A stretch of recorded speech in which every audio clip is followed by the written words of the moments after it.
We are doing an oral history today on our good neighbor Diane Smith. We just moved in 4 years ago and we have known her now for 4 years, almost to the date. We love having her as our neighbor and we do not want to go another day without doing an oral history. So today, August 28th, 2023, we are going to interview our good friend Diane. Can you tell us your full name and where and when were you born? Diane Jacqueline Smith. I should say Moxness Smith because that was my maiden name. I was born in Hall Township, Sargent County, North Dakota, on a farm, at home.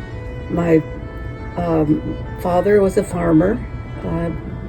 They were both born in North Dakota. My grandparents immigrated from Norway. All of my grandparents came from Norway. Both my mother and father are gone. They died, my father in 1980, my mother in 1995, I think it was. But they were farmers. Mm-hmm. There were 6 children in our family, so it was a very active household. We had a lot of interaction with neighbors and relatives. There was always a house full of people. Always, and that's one thing I really missed when I left there. Let's see, I can't remember what was the rest of the question. What were your interests? Socializing, having fun, dancing. And who were your friends? Can you name a few of them? Oh yes, the Olsen sisters. They lived in about 3 miles away, so I'd see them at school all the time.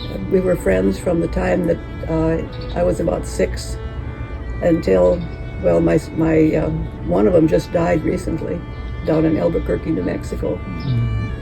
Time when I was living in North Dakota on the farm, every farm was filled with families and they all had children and everything.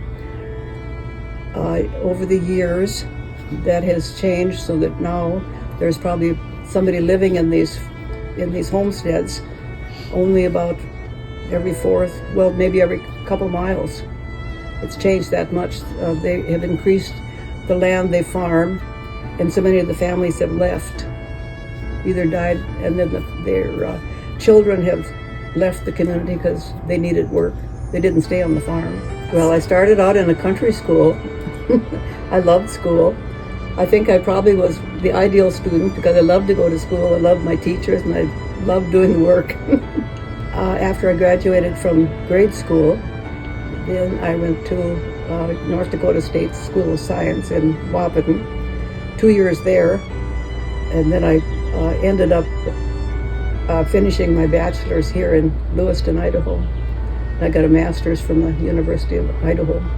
My favorite teacher was, her name was Corinne Anderson, and that was when I was I had her for 3 years when I was in that country school. Who had the greatest influence on you as a child or as an adult? My mother. And why? I don't know, it's just the way that she acted and what her expectations, and I can remember all through high school and beyond, if I was always ever tempted to do something that I shouldn't do, I always thought, well, Mom wouldn't want me to do this.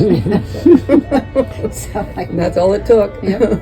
Tell us about your spouse and your long life marriage. Yeah, we were married for 62 years. Yeah. We met at the State School of Science. I remember I was in the ladies' room up on the 2nd floor, and I looked out the window, and here was these 2 young guys that I'd gone to school with going by, and then Jim was there too, and he was smiling up at me, and I was smiling down. And he had the most beautiful teeth.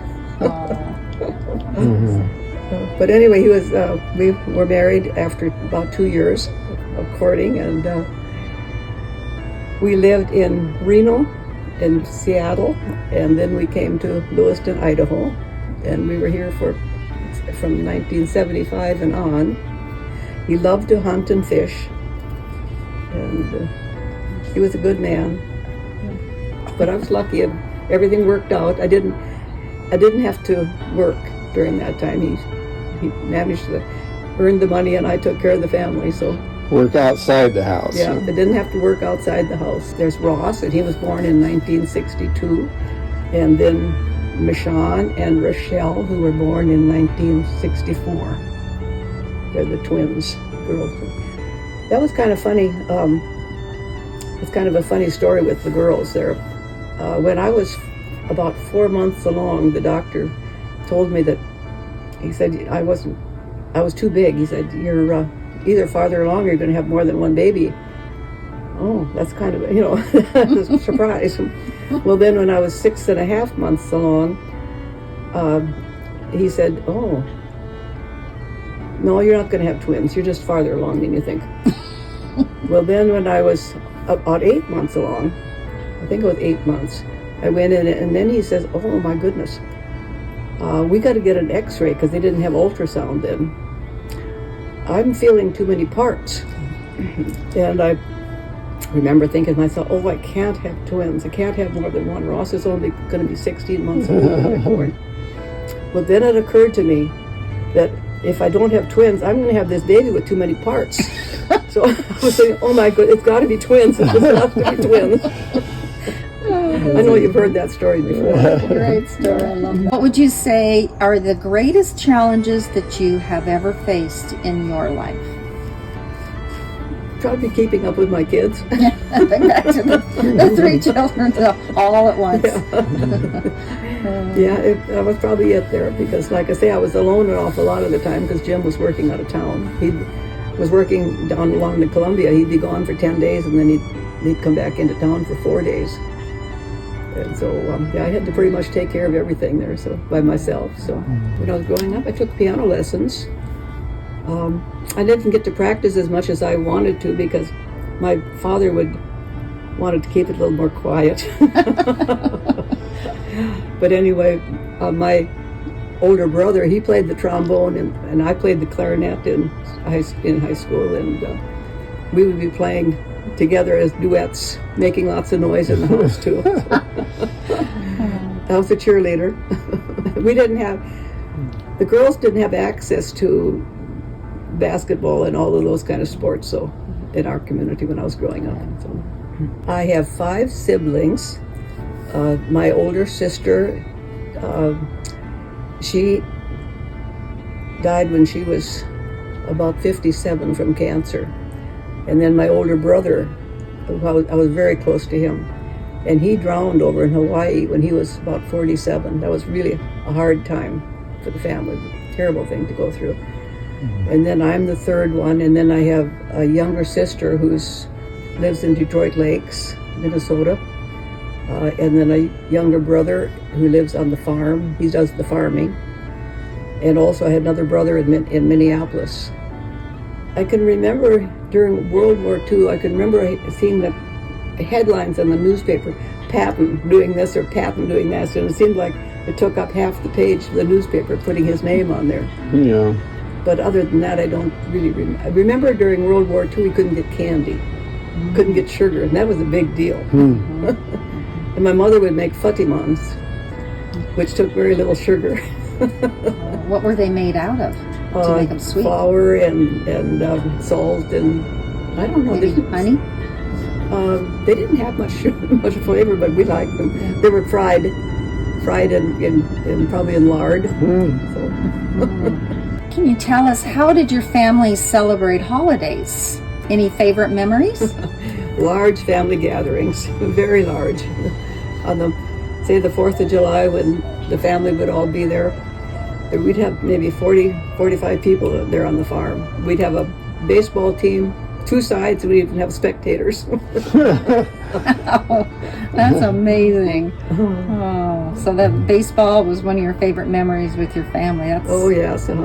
And then, of course, now after I left home and Christmas and the holidays are a big word, especially they used to be really big when, grandchildren, everybody would come. We'd have maybe 10 people, 11 people here at the house for several days on holidays. So.